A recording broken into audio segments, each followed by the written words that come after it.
have a daughter actually who's in the Air Force. It must not be easy for anyone on this listening to this, whether your children are in Gaza, whether they're supporting those in Gaza, whether your children are in Judea and Samaria, and you've already arrested over 2,000 terrorists, not to mention eliminated another 260, or whether your kids are up on the northern border and been there with the generals and worked with the Northern Command there. It's not a simple situation, maybe the most dangerous of all with Hezbollah. All I can say is, God bless your children, God bless my daughter, and protect them. Protect them together with all the soldiers of Israel. This is not a simple situation. It's going to be a bloody, a long war. And unfortunately, many are making the most incredible sacrifice.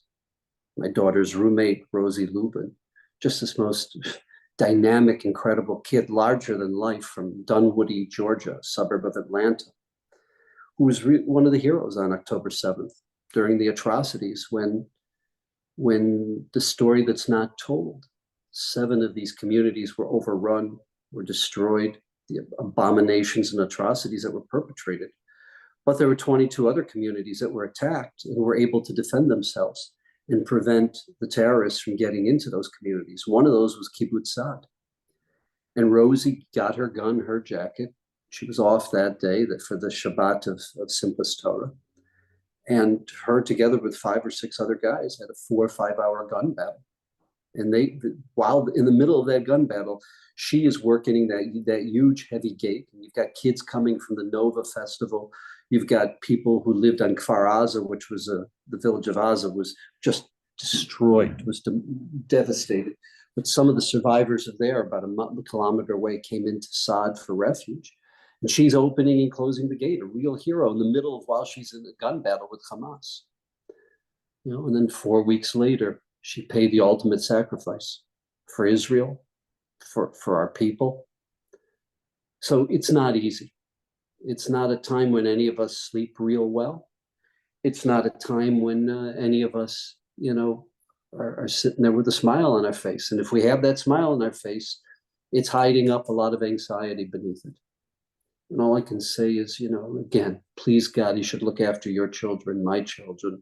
You should look after everyone in Israel. But let's be frank. We're a people that subscribes to the principle in Parshas Ha'azinu in the Torah, Zechor Yemos Olam Binu Shnos Dor Vador. God demands of us to learn from history.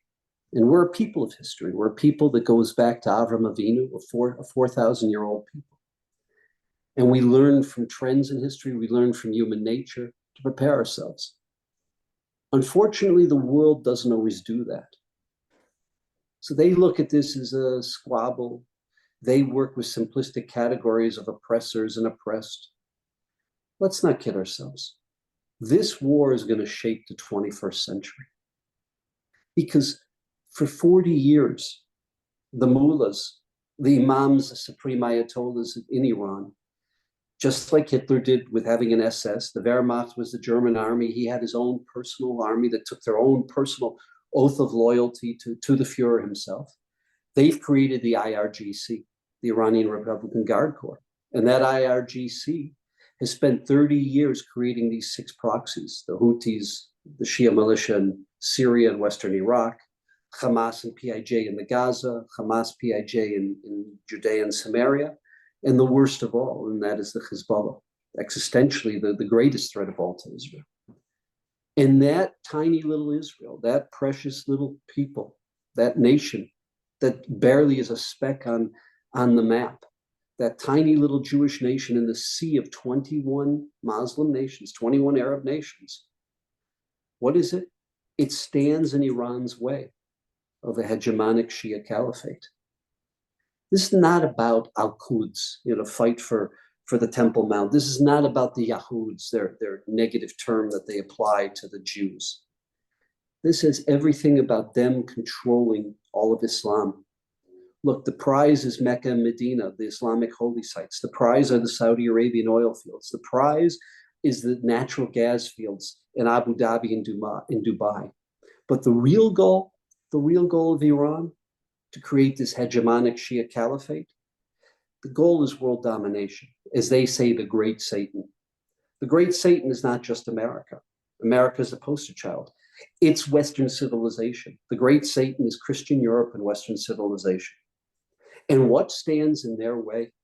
What stands in their way is tiny little Israel, is the Jewish homeland. Are these young men and women between the ages of 18 and 21, the reservists in their 20s who have come to help the 18 to 21-year-olds. That's what stands in their way, is the IDF. Because if they could annihilate the IDF in Israel, then they absolutely dominate Islam, they take over, and then ultimately their goal is Western civilization. But Israel, the most moral of all nations, the kindest of all nations, it is an incredible threat to them. And what stands, literally, what stands as the end goal of this war? What will the 21st century look like? Will the 21st century be ruled by justice, morality, ethics, by people of kindness and humanity? Or will the 21st century be controlled by a Shia caliphate with its merger and partners, China and Russia? Will it be a world of oppression, a world of terrorism, a world where there is no human dignity? I've seen multiple times the 47 minutes of footage, how they rage and how they scream with passion, Allahu Akbar, and how they call their mothers and fathers and brag about the atrocities they perpetrated on our daughters. That's what we're standing against. And it's not just Hamas. It's all of the proxies of the Shia caliphate. And it's, of course, the motivation, the banker, the driving force behind all of that. And that's Iran. And unfortunately, the world doesn't always understand Zachor Yemos Olam Binu Shnos Dor Vador. The world doesn't learn from history.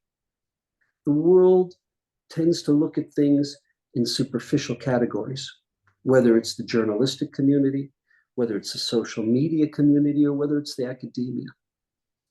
But the Jew has this challenge, and the Jew has responsibility. And keep in mind, they may make this about Israel. The Jew is always the canary in the coal mine. The Jew is always first, but the Jew is never last. And that's what's at stake here. That's what we're dealing with. What will the 21st century look like? Please, God, that he should look after your children and my child. He should look after the people of Israel. He should look after the IDF. And even though the world is not sensitive and the world doesn't realize what's at stake, that next is Sunni Islam and finally the ultimate goal is Western civilization. But we have the clarity. We have the clarity of mind, the clarity of vision. We have the clarity of history. And God should enable the IDF, your children, from preventing the 21st century turning into a century of barbarism, of oppression, of hate, of evil. But through the IDF and through their sacrifice, not only our world, but the 21st century for all human beings will be a world of justice, a world of morality, a world of decency. That's what's at stake. Thank you. Thank you for the ultimate sacrifice. Your children have given their youth, their innocence, not only for Israel and not only for the Jews. They have sacrificed that for humanity. And God bless them. Thank you.